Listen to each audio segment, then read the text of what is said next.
If you're a student, don't disturb us. Shall bring you. You come back here again.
No! They will take you away. I want my children. I still my children alone. I'm telling me 6-year-old should be taken to school. When they murdered their baby class, give me the children now. I want to be carried. I was calm until you carried me. Let me tell you, all of us are not going to keep quiet. Give us our children and you handle us. There's a humane way to do this. You can't traumatize children by keeping them there. Give us our children. Or go and explain to my 85-year-old father what has happened, because I can't. I have no words for it. I have no words for what has happened. Give us our children. Our children. We want our children. We want our children. Give us our children. You can told me. All the things being poured upon you. Olunaku olwaleero atufunye ekikangabwa wano mu Ggaba nga abaana bana be battiddwa mu bukambwe. Kigambibwa nti omwami ate gwe tukutte ayitibwa Christopher Okello Onyum, ono azzeeko ku daycare center eya Ggaba Early Childhood Development. Ono n'afumita abaana bana era bano ne bafiirawo, nga abaana bano babadde 14 nga 10 atubakwasizza bazadde baabwe, naye nga emirambo gy'abaana abana gitwaliddwa mu ggwanika okugyekebejja.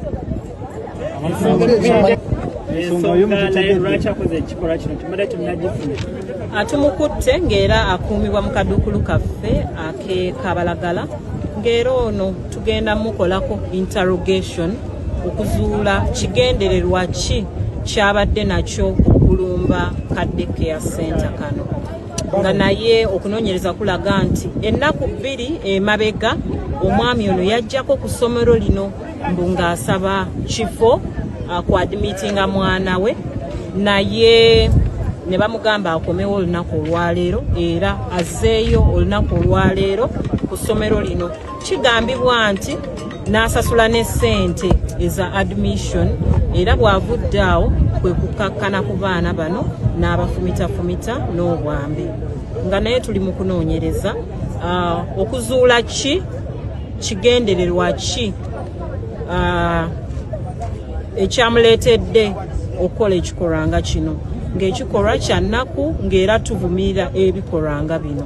Waliwo ebigambibwa nti gasaba kifo naye bwabeerawo ayina information endala esobola okutuyambako mu kunoonyereza etumusaba agitwale ku polisi yaffe emuli okumpi atuyambeko mu kunoonyereza kwaffe. Tewali baana bakoseddwa nga mbagambye nti mwabaddemu abaana 14 naye abaana 4 ne babafumita ne bafa ng'abaana 10 abali mu mbeera nnungi bano tubakwasizza bazadde baabwe okubabudaabuda ng'abagenzi kuliko Odeke Ryan ono nga mulenzi wa mwaka gumu n'ekitundu, kuliko Eteko Gideon nga naye mwana mulenzi wa myaka 2 n'ekitundu, kuliko Keisha Alungat nga wa myaka 2, kuliko ne Ignatius Seruyange nga naye wa myaka 2 n'ekitundu, nga mubaddemu abalenzi 3 n'omuwala 1 ng'akwatiddwa ye Christopher Okello Onyum ng'ono akuumibwa ku polisi yaffe ey'Ekabalagala ng'amateeka gagenda mu vunaana.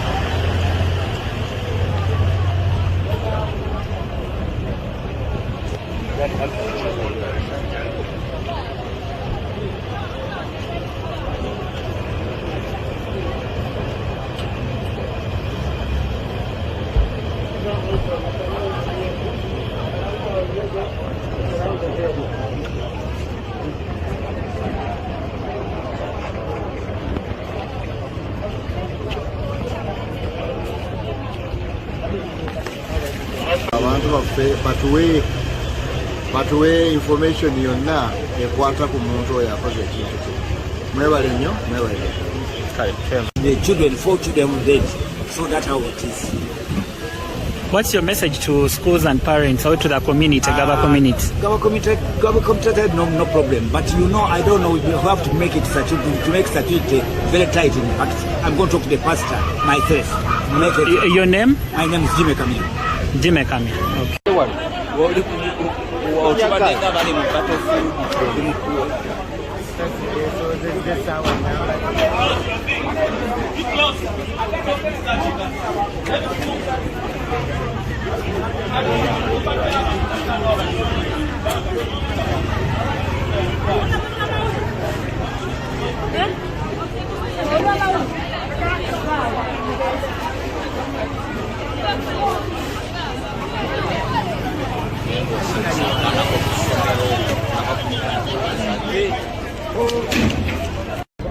Wano mu Ggaba nga abaana bana be batiddwa mu bukambwe. Kigambibwa nti omwami ate gwe tukutte ayitibwa Christopher Okello Onyum, ono azzeeko ku daycare center eya Ggaba Early Childhood Development. Ono n'afumita abaana bana era bano ne bafiirawo ng'abaana bano babadde 14 nga 10 atubakwasizza bazadde baabwe naye nga emirambo gy'abaana abana gitwaliddwa okuggwanika gyekebejja. Ensonga emuviiriddeko ekikolwa kino temunnabagitegeera. Ensonga lwaki akoze ekikolwa kino tembadde temunnagifuna. Tumukutte ng'era akuumibwa mu kaduukulu kaffe ate Kabalagala ng'era ono tugenda mukola ku interrogation okuzuula kigendererwa ki kyabadde nakyo okulumba daycare center kano nga naye okunoonyereza kulaga nti ennaku 2 emabega omwami ono yajjako ku ssomero lino ng'asaba kifo ku admitinga mwana we naye ne bamugamba akomewo olunaku olwaleero era asseeyo olunaku olwaleero ku ssomero lino.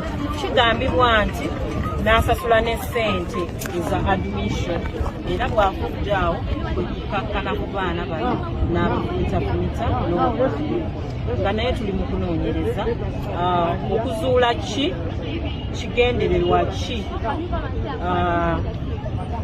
ekyamuleetedde okukola ekikolwa nga kino ng'ekikolwa kya nnaku ng'era You want your school? You don't allow people to come here. No, you go there. You want to cut your student. If you're a student, don't disturb us. Shall kill you. Come back. You come back here again.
B is a hotel and bar. Tusangibwa Nsago ku lw'Ennakawuka. Ku lw'empeereza ennungi tukola essaawa 24. Tulina ebifo ebisulwamu nga biyonjo, ebiddaabirizibwa buli kadde, ebyemizannyo ng'okulaga omupiira, okuzannya pool n'ebirala. Ebbaala ejjudde obulungi, emmere ekutuukako mangu, paakingi nnungi ate nga security eri gguluggulo. Okubuukinga n'okumanya ebisingawo kuba ku 070 79 12 04 oba 058 98 77 34. You are not easy when you are not at B is a hotel and bar. Come and experience the ultimate in comfort, entertainment and security with B is a hotel and bar. Nsago Nakauka Road. Omuzadde kankwanjulire Kikaya College School Bulenga lya kisulo n'abava ebweru ly'abawala n'abalenzi ligatta amadeni gonna liviira ddala ku siniya esooka paka ku y'omukaaga lisomesa arts ne sciences. Omwana bamubangulira ddala tebakoma kusoma busomi kyokka, bamutendeka emirimu gy'omu mutwe omuli okwokya welding, okusiba amazzi, okusiba enviiri, okukosa okufumba oba kiyite catering and hotel management, okuzimba, okutunga oba kiyite fashion and designing, okukanika emmotoka, okukosa amasannyalaze, ku bitone by'abayizi b'ekansa omuli okuyimba, okusamba omupiira wamu n'okubaka, endya y'abaana nnungi, layibulale ya mulembe. Ow'ekisulo osasula emitwalo 69. Okwo nno kwe kuli okulya, okusula, okusoma n'endabirira endala yonna. Lisangibwa Bulenga ku Mityana Road, kilomita 7 zokka okuva e Kampala. Kuba ku 0772 442 799. New Subs Fashions tukutuusaako ebiteeteeyi kw'ossa abaya, engatto, ensawo z'abakyala, jackets, jeans n'ebirala. Tusangibwa ku Wilson Street ku kizimbe ekya Sunset Arcade ground floor shop number 2. Okututuukako va ku Pioneer Mall, otambule ngadda ku Arua Park, yisa ekizimbe ekya Wilson 1 oyite ku Health Link Pharmacy. Kati awo weekoma yambuka amadaala gakuyingize ku Sunset Arcade. Awo ng'otutuuseeko, engoye zaffe tuzijja China, Egypt, Vietnam n'amawanga amalala. Omukyala omwambazi omulungi ayambala naffe.